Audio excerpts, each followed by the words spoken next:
Imagine a nation caught between two worlds, torn by fading Soviet shadows and the fragile hope of freedom. Welcome back to Chapter 7 of the Deep Chapter, where we unravel Ukraine's tumultuous rebirth in the 1990s. From political chaos and oligarchic power to cultural revival and identity struggle, discover how a young nation fought to stand on its own and how these growing pains set the stage for the storms that would soon follow. Let's dive in. Part 1. Birth of a New State, 1991 to 1994. The summer sun of 1991 hung heavy over Kijew's ancient hills, casting long shadows across the Dnipro River as the Soviet Union's foundations trembled like a colossus with clay feet.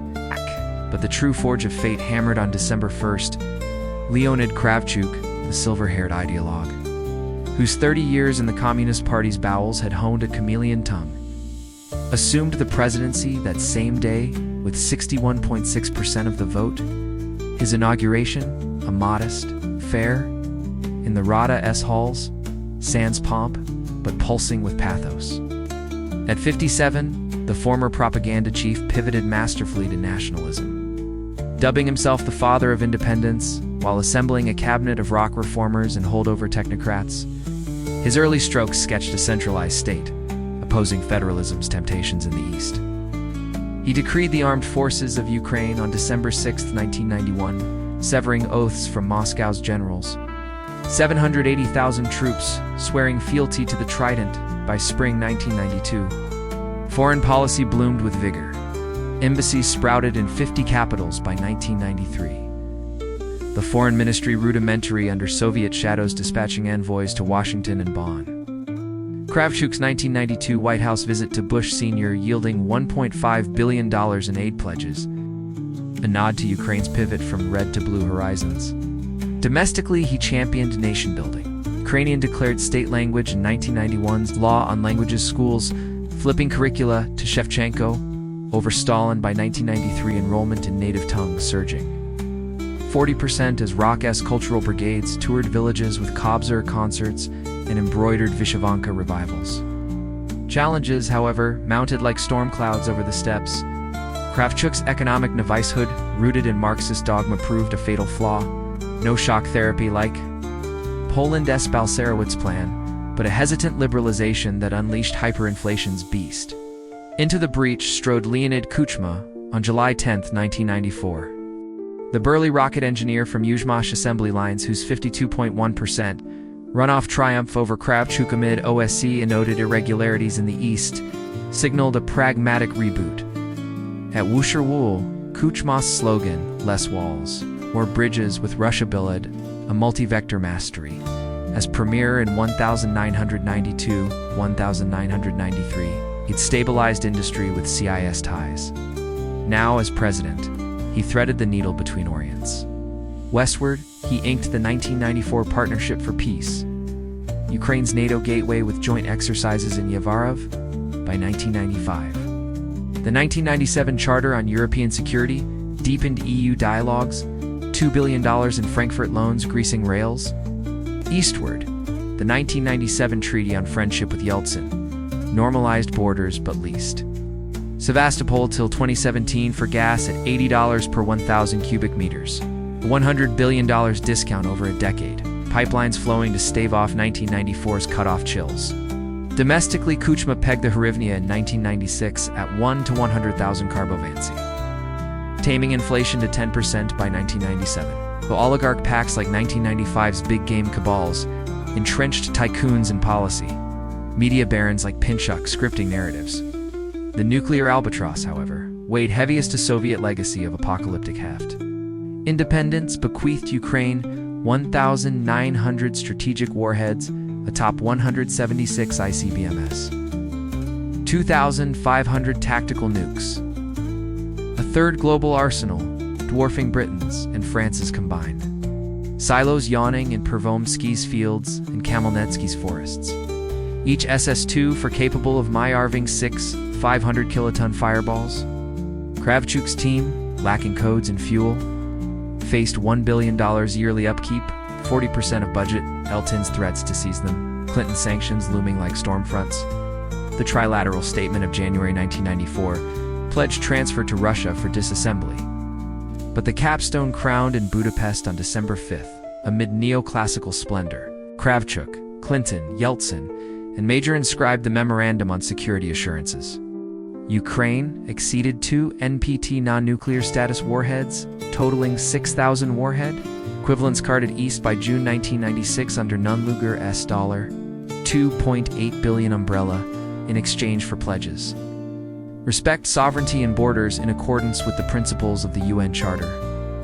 No force or economic blackmail UNSC aid if aggressed a trilateral vow. No alliance ironclad but assurances etched as gospel. The betrayal sting lingers like fallout. Russia, Stony 14 little green men in Simferopol. Shredded the borders clause, annexing Crimea sans consequence. 2022's full-scale blitz missiles on maternity wards mocked the no-force vow. Putin dismissing it as verbal jam in Sochi speeches. Zelensky brandishing the text at UN rostrums as of October 2025, 141 nations.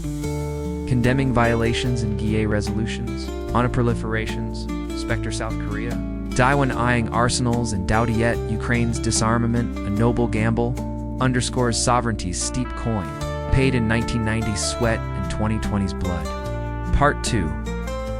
Rise of the Oligarchs. The neon haze of Kia's latent 90s skyline flickered like a faulty bulb, casting erratic glows on the Dnipro's inky waters as Ukraine's fledgling democracy danced a precarious tango with the ghosts of its Soviet past. Independence S.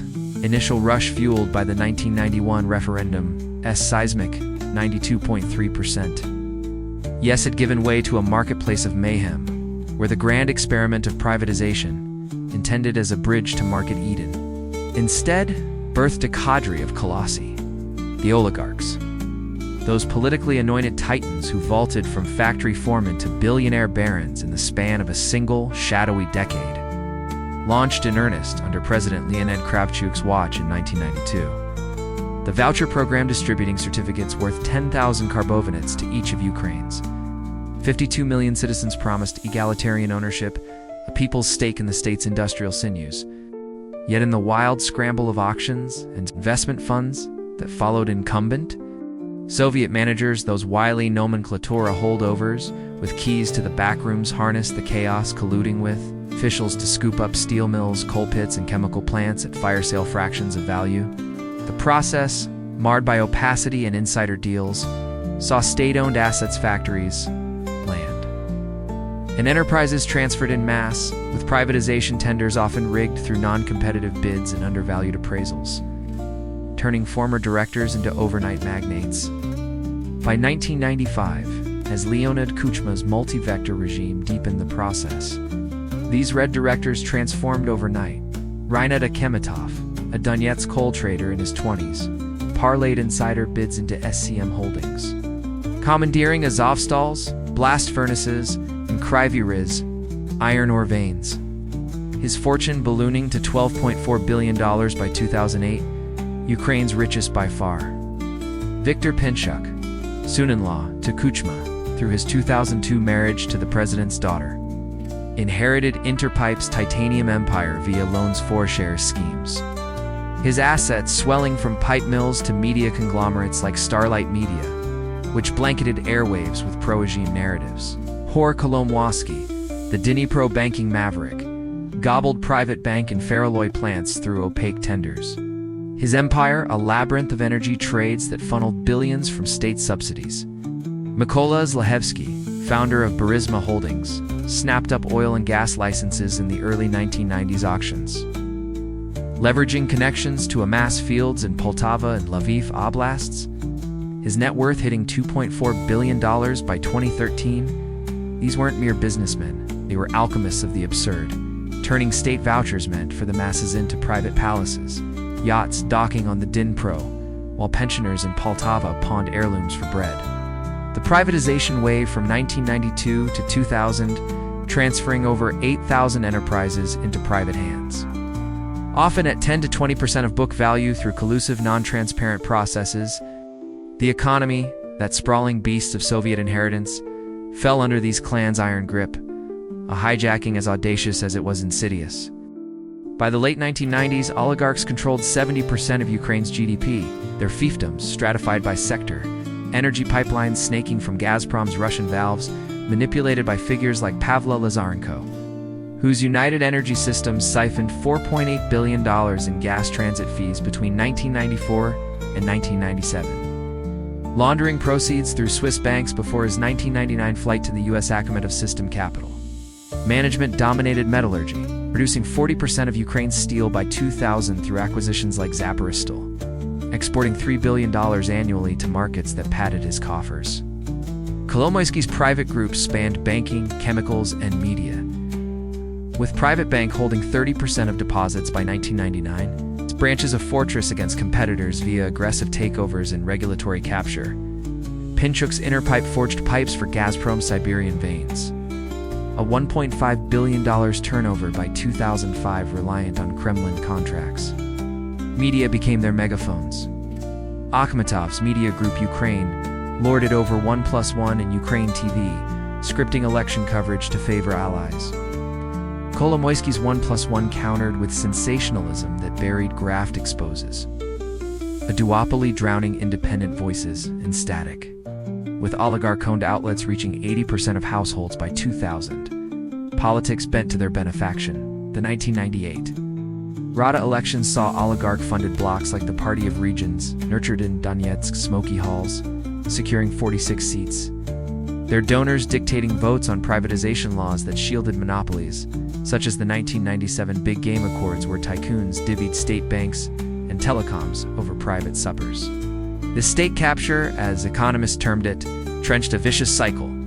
Bribes greased tenders $1.50 monthly for a Kyiv phone line by 1998 while tax evasion starved treasuries. Leaving roads potholed and hospitals unheeded the late and incomplete reforms of the 1990s. Birthing not a free market but a feudal bazaar where clans warred via corporate raids, assassinations, shadowing boardrooms from 1996 to 2000, with over 200 business-linked killings documented by the OSCE. Oligarchs, often former Soviet managers, to enhance productivity and captured firm steel output rising 20% in Akhmetov. Holdings by 1999, but at democracy's expense, their influence through corrupt MPs, judges, and enforcers, perpetuating a system where 60% of large enterprises remained state-tied by 2000, yet controlled by private puppeteers. For ordinary Ukrainians, this gilded graft bred a cynicism as pervasive as the blackouts that plunged cities into 4-hour voids. Polls from the era paint a portrait of disillusion. A 1997 Razumkov Center survey found 68% viewing privatization as unfair, a plunder benefiting a handful of the rich, while 72% deemed corruption endemic in government, up from 55% in 1994. By 1999, Transparency International's index ranked Ukraine 87th out of 99 nations. It's a score of 2.6, evoking a populace where 70 to 80% believe the country very corrupt. Democracy's ballot box feeling as rigged as the voucher auctions. From Moscow's gilded towers, the Kremlin watched this unraveling with predatory patience, quietly stoking the flames to tether Ukraine in its orbit.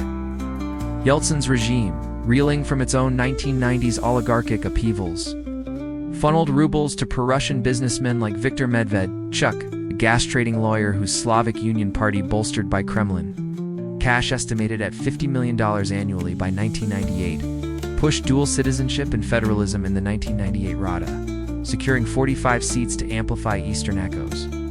Gazprom S. Subsidies discounted flows at $50 per 1,000 cubic meters in 1995. Deals propped Eastern clans like Akhmetov's, whose steel exports to Russia hit $2 billion annually by 1999 binding. Donbass fortunes to Moscow's markets with transit fees of $1.5 billion yearly flowing through oligarch intermediaries like Rosukrenergo, a Gazprom AQ, joint venture where Russia held 50% and Ukrainian proxies 90% of intermediaries. FSB whispers greased political gears in Crimea's 1995 secession bid. Russian Duma deputies bankrolled Meshkov's parliament with $10 million in humanitarian aid. Tricolor rallies in Sevastopol, chanting historically Russian, underveiled funding from Moscow's Slavic funds. Kuchma's 1999 re-election, marred by 89% turnouts in pro-Russian oblasts, bore Moscow's fingerprints. Yeltsin's envoys, shuttling ballot experts, Ort TV flooding airwaves with anti-Western screeds, portraying NATO as fascist encirclement, reaching 70% of Ukrainian households via subsidized satellites. This subtle suasion economic lifelines laced with loyalty, oaths ensured. Ukraine's drift eastward, oligarchs like Lazarenko flipping from reformers to Kremlin courtiers their empire's pipelines, not just for gas but influence with Gazprom's. 1997 contracts tying 80% of Europe's Russian gas transit to Kyiv's concessions a lever. Moscow pulled in 2006's cutoff that left 30% of Ukraine frigid.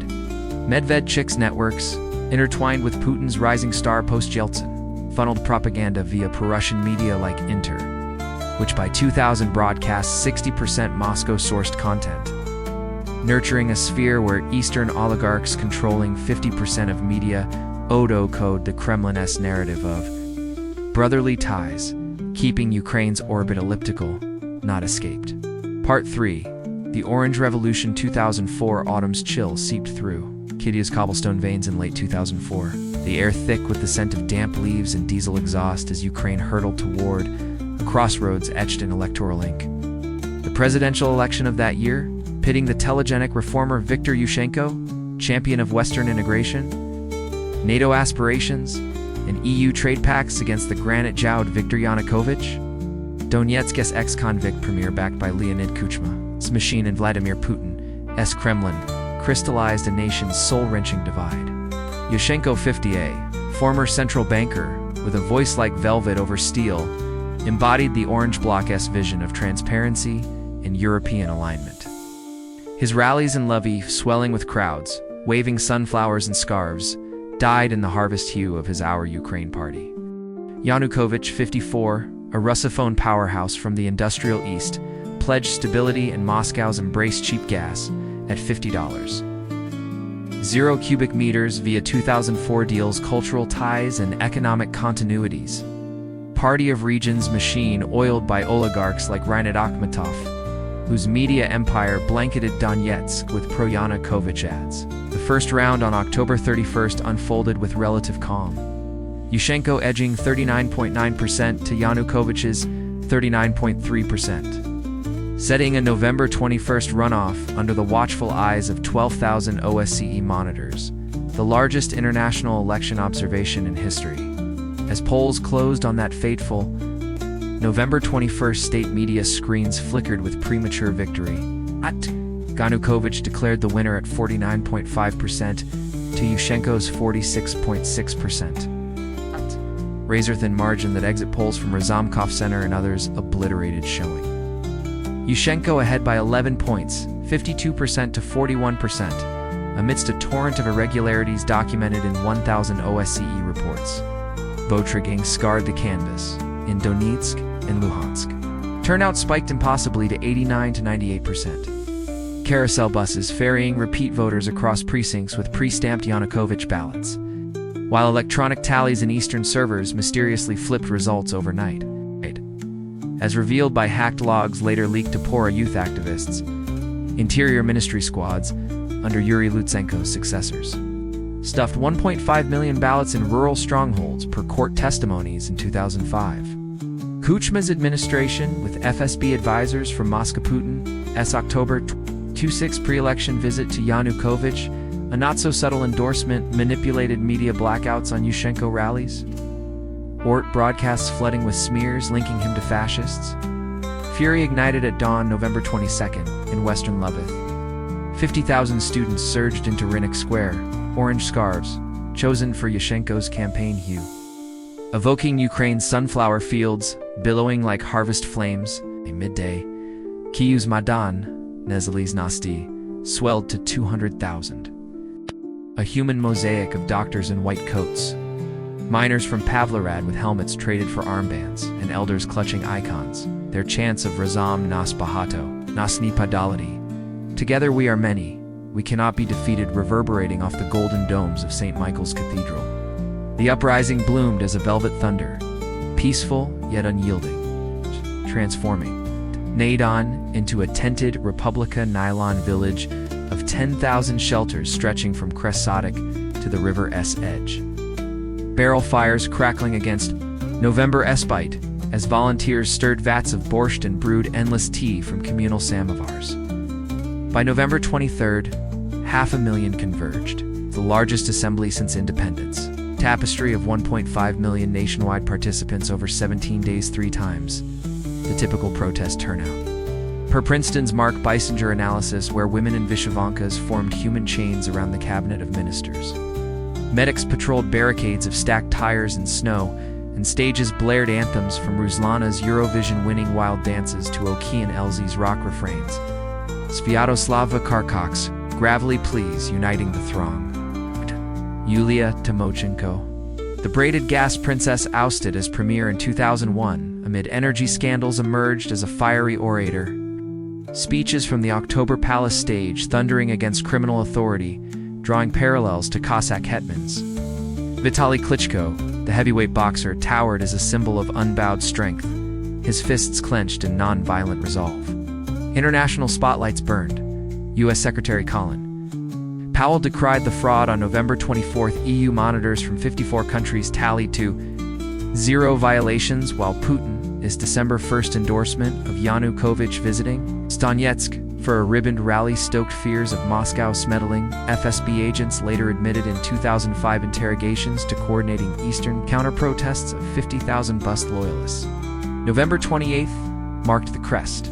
500,000 jammed Maidan, a sea of orange undulating to Pora's youth anthems. It's time to choose. As Berkat riot police, 11,000 strong, massed on the periphery, their batons glinting under floodlights, yet held back by the spectacle's sheer serene scale, the turning tide crashed November 30th at 4 a.m. The minute midnight sweep, 30 Berkat officers razed the student encampment. Batons cracking on 13 youths, skulls footage of bloodied faces of Sahari Popovich, a 20-year-old philosophy student dragged by his hair flashing via smuggled mobiles, to Euronews igniting national outrage. By noon, 1 million flooded the capital. Workers from Kharkiv factories defecting buses, babushkas from Poltava villages clutching faded photos of 1930s Kinnan, circling the Rada in a human cordon, their megaphones blending hymns like Baza, Veliki Yadini, with demands for recounts. Kuchma, cornered in Bankova Street's presidential bunker, appealed for calm on November 29th. But the Supreme Court, swamped with 10,000 complaints from Yushchenko's team, convened December 1st. Its 9 justices poring over affidavits of 1.2 million invalid ballots in the East. Justice's gavel fell December 3rd. The court annulled the runoff, citing massive and ubiquitous violations in a 360-page verdict. Ordering a December 26 rerun under OSCE scrutiny, transparent ballot boxes, webcams in 1,000 stations, 5,000 international observers. Jubilation erupted like Vesuvius. Orange confetti rained from high-rises, strangers embracing under fireworks that lit the night sky. Maidan, a carnival of catharsis, with 800,000 dancing to Scriabin's ballads. The Orange Revolution, spanning 17 frosty days and mobilizing 1.5 million nationwide, 3 times the average protest scale. Per Beissinger's metrics stood as a beacon of non-violent triumph, preventing Yanukovych's theft without a single fatality. So velvet tactics, human chains, cultural jamborees, inspiring global echoes from Georgia's roses to Kyrgyzstan's tulips. Yet victory's bloom masked thorns. The east-west chasm yawned wider. Yanukovych's 2006 comeback as premier under a fragile coalition deepening Donbas resentment. Where 60% viewed Maidan as Western coup in 2005 polls, Crimea's pro-Russian bloc swelling to 70% support for Moscow ties by 2006. Yushchenko's tenure, plagued by infighting. Tymoshenko, September 2005. Ouster over gas scandals and corruption scandals like the 2008 gas princess. Trials saw approval plummet to 25% by 2009. The revolution's hope, a fragile seed in divided soil. Putin's grudge, vowing in 2005 to crush such uprisings, simmering toward 2014's storm. Part 4. Disillusionment and return of Moscow's shadow, 2005 to 2013. The orange glow of revolution's afterimage had scarcely faded from queues. Streets when the winter of 2005 ushered in a disillusionment as biting as the January frosts that blanketed Maidan Nezalesnosti in a deceptive hush. Viktor Yushchenko's January 23rd inauguration, with his dioxin-scarred visage, a stark emblem of survival, had crowned the Orange Revolution's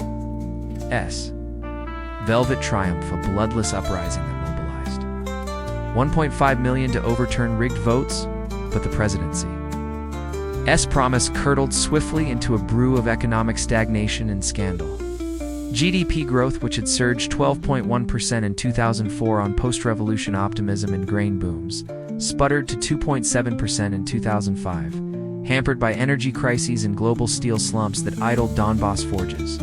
Inflation hovered at 13 to 17% annually through 2007, eroding wages that averaged 1,200 hryvnia a month, leader $140 at market rates, while unemployment clung to 7.5%. Official figures masking underemployment in rural oblasts where Coco's relics yielded subsistence plots. The 2008 global financial tsunami amplified the tremors. GDP contracted 14.8%. In 2009, the worst in Europe, banks like Nadra collapsing under $3 billion bad loans. IMF bailouts of $16.4 billion in 2008 and 2010. Propping the edifice but tying austerity strings pension freezes utility hikes that pinched households from Odessa to Kharkiv. Corruption, that perennial specter, metastasized despite Yushchenko's 2005 purge of 30,000 public servants in an anti-graft sweep. Transparency International's index stagnated. Ukraine at 2.6 to 2.8 scores from 2005 to 2010, ranking 118th, 134th globally. With scandals like the 2007 land grab and Crimea oligarchs, fencing 10,000 hectares via forged deeds, exposing the regime's hollow reforms. Public trust eroded like riverbanks in spring thaw. Pew surveys showed 70% viewing corrupt leaders as a very big problem. By 2010, up from 63% in 2002, while Razumkov Center polls pegged government confidence at 15 to 20% in 2008-2009. Citizens decrying a fake democracy where oligarch donors scripted policy from marble villas. In Donetsk, smog-choked cafes. Workers muttered over watery coffee that orange turned sour, their cynicism deepened by unprosecuted graft like Mykola Martinenko's. 2005-2010 racketeering at state nuclear firms, siphoning $50 million in contracts. Yushchenko's leadership, once a beacon of post-Soviet hope, dimmed under the weight of infighting and unkept vows. His alliance with Yulia Tymoshenko, the braided firebrand, who had rallied Maidan as his co-architect, fracturing into a venomous rivalry that paralyzed governance, appointed premier in February 2005. Tymoshenko, 44, stormed into office with populist zeal, slashing oligarch perks and auditing private banks' loans.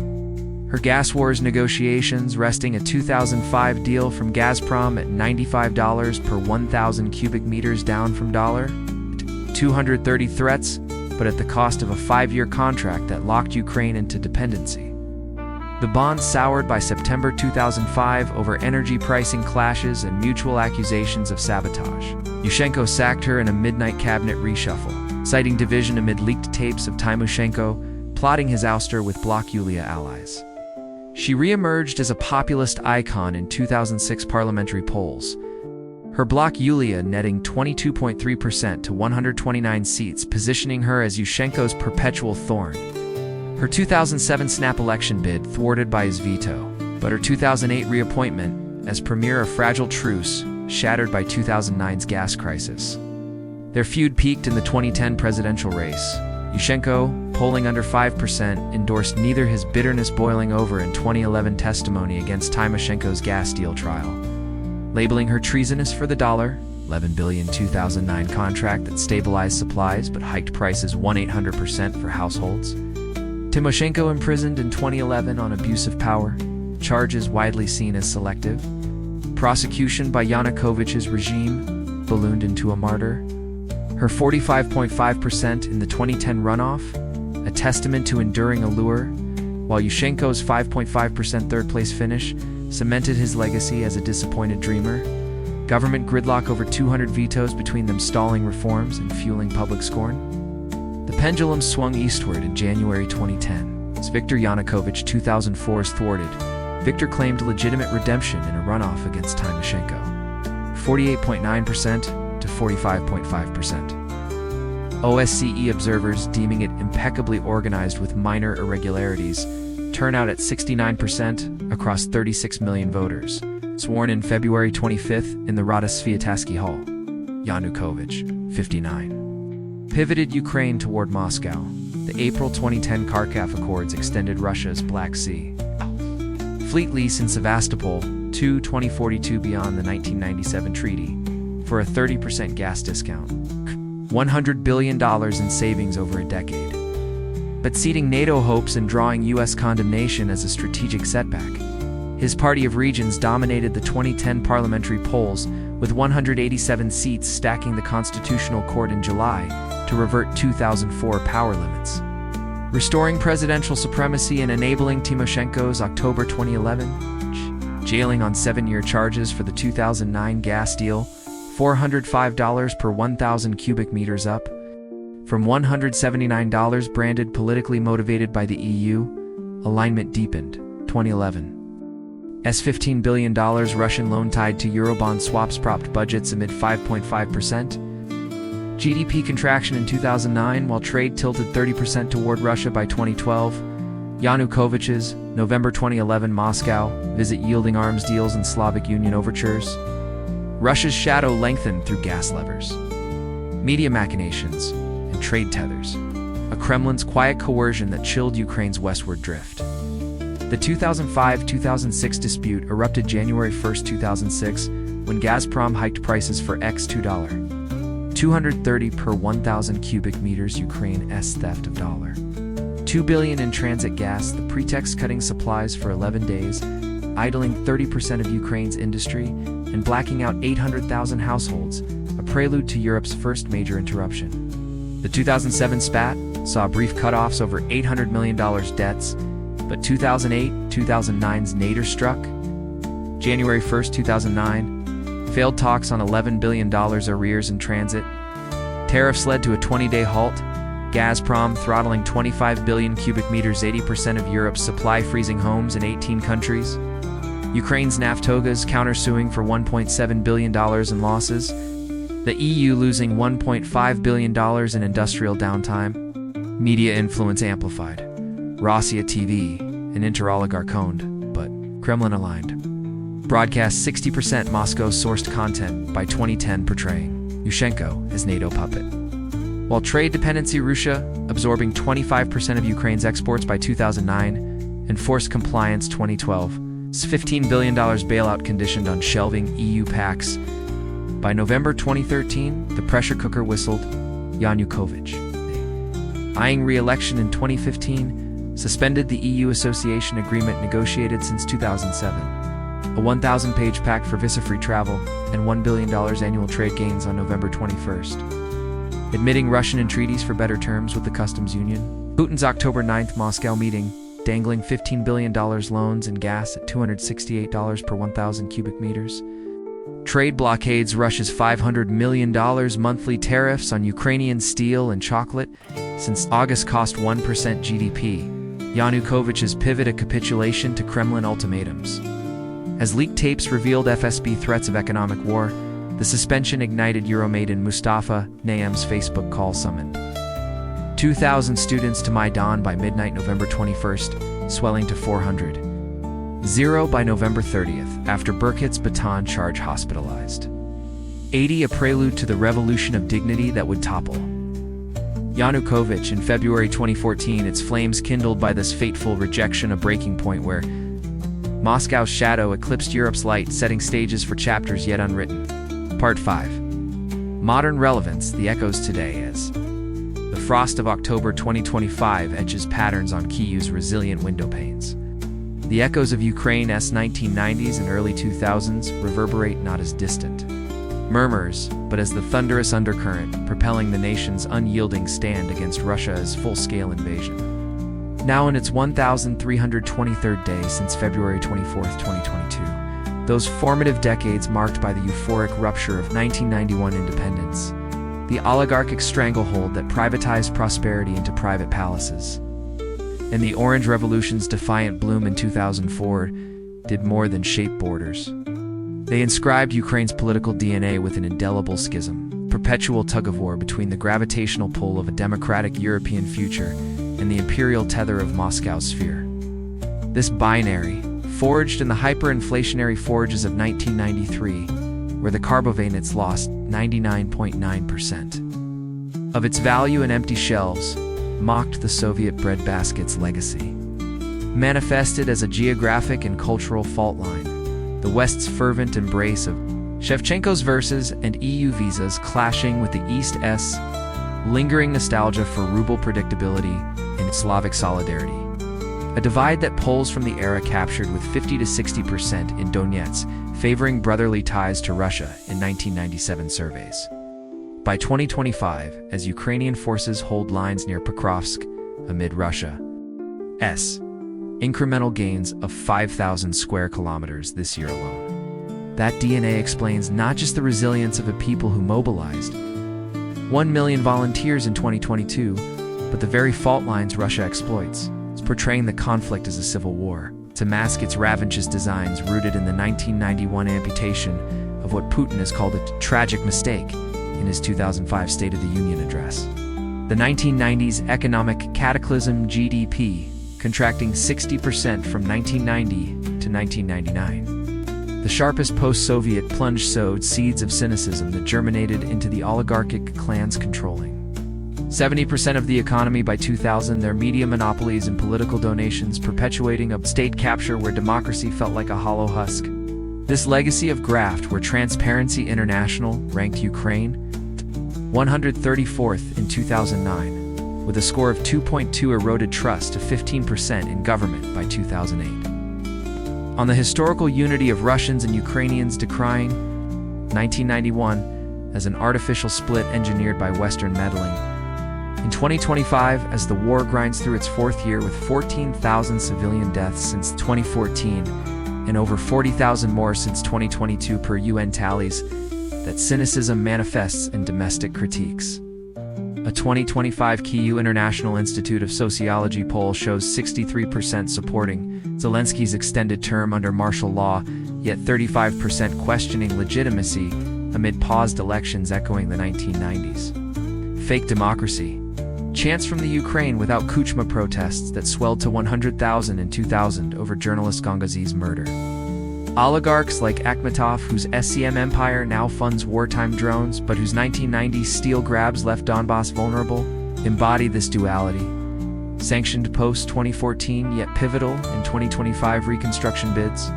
Their enduring sway controlling 50% of media as of 2023, fueling debates on internal problems, like corruption, which a 2025 post attributes to Soviet-era mobsters seizing power after 1991. The early 2000s Orange Revolution, at 17-day Maidan, miracle mobilizing 1.5 million in non-violent splendor to install Yushchenko in 2005 symbolized a pivot toward Europe NATO.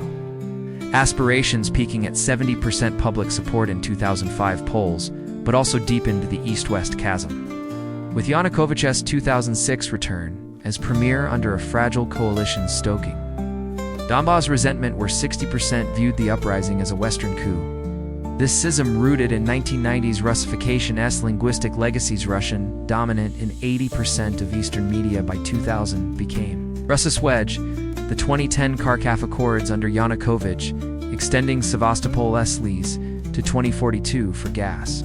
Discounts echoed 1997's compromises, but alienated the West, where EU association talks from 2008 promised $1 billion annual trade lifts, yet stalled under Kremlin blockades, died 2025 as Kursk incursions seized 1,000 square kilometers in August 2024. Reprisals that divide plays out in hybrid warfare.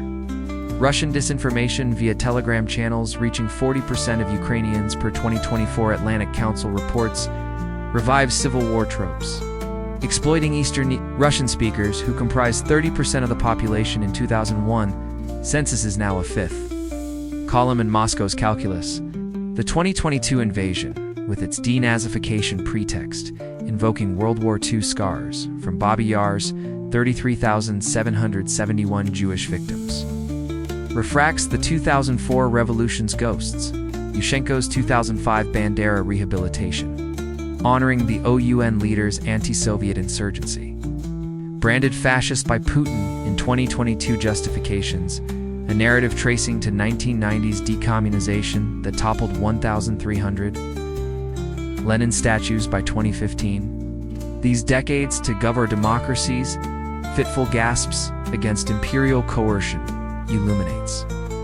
2014's Crimea annexation, not as bolt from blue, but culmination. Green men in Simferopol on February 27, 2014. Exploiting Yanukovych's flight, post-Euromaidan. A sham referendum claiming 96.77% for Russia on March 16 amid 83% turnout. Condemned by UNGA resolution, 68,260 seconds as 100-11 tally, echoing 1990s Crimean secession, bids under Meshkov in 1995 that Kyiv quashed with troops.